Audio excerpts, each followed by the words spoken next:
Halo sobat, selamat datang kembali di channel kami, channel Tren Berita. Di hari ini, berita-berita terbaru terupdate di hari ini. Jangan sampai lupa nonton, like, komen, dan subscribe-nya. Masih klasteri. Gak kapok-kapok, Dr. Tifa ributin pidato Megawati. Banyak yang bilang Dr. Tifa munafik. Dokter tapi bukan seperti dokter karena sudah membahas politik, sok jadi ahli politik kelas dunia, padahal hanya klasteri. Tapi dengan munafiknya dia masih memakai gelar dokter. Pidato Megawati entah kenapa bikin banyak orang kebakaran jenggot. Mungkin Megawati menyentil banyak pihak. Salah satunya kepada partai yang tidak minta izin mendukung kadernya sebagai capres. Ada juga sentilan kepada partai yang tidak punya kader berkualitas sehingga mengusung tokoh di luar partai. Dr. Tifa awalnya melontarkan pujian kepada Megawati. Ibu Mega itu cerdas sekali, katanya. Dr. Tifa juga mengaku kagum dengan cara Megawati dalam menentukan setiap keputusan atau kebijakan. Saya kagum dengan bagaimana determinasinya. Dan bagaimana beliau mampu menjungkir balikan semua hukum logika, ujarnya. Satu-satunya orang di negara ini yang mampu mencaci maki seorang presiden di depan ribuan massa. Dia dapat tepuk tangan meriah, katanya lagi. Caci maki dalam hal apa?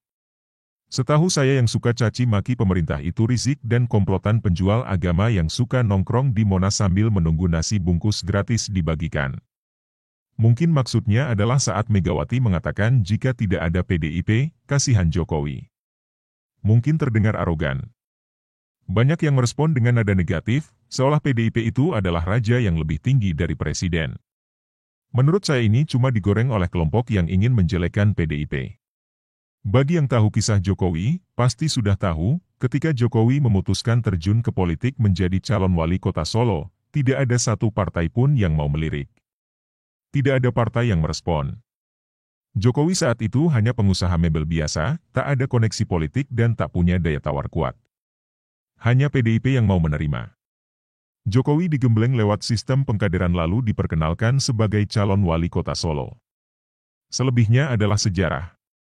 Memang tanpa PDIP, tidak akan ada Jokowi sampai saat ini. Dan berkat Jokowi, nama PDIP melambung dan menang Pilpres 2 kali berturut-turut. Ini simbiosis mutualisme saling menguntungkan. Bagi yang tidak tahu cerita ini, pasti akan mengecam PDIP. Siapapun paham, PDIP saat ini di atas angin. Belum juga mengumumkan capresnya, elektabilitasnya tetap di puncak. Bayangkan kalau sudah umumkan nama, pasti akan terus meroket.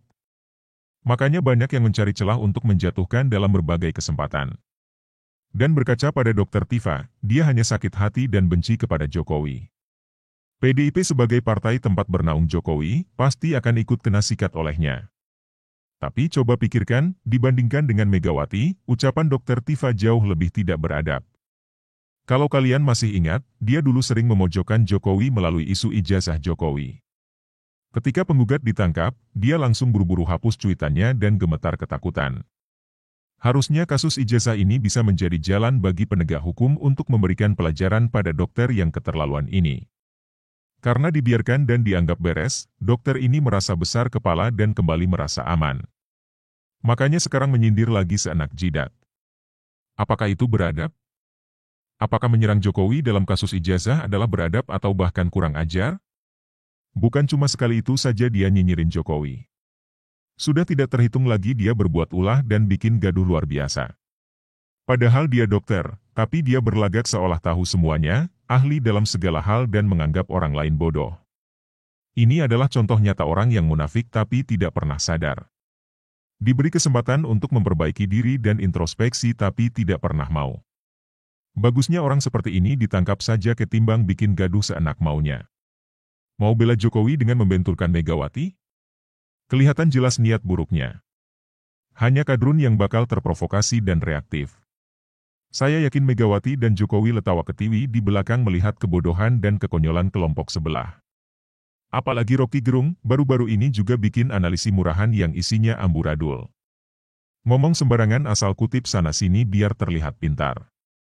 Analisisnya hanya menyenangkan kelompok yang tidak pernah gunakan otaknya untuk berpikir rasional dan logis.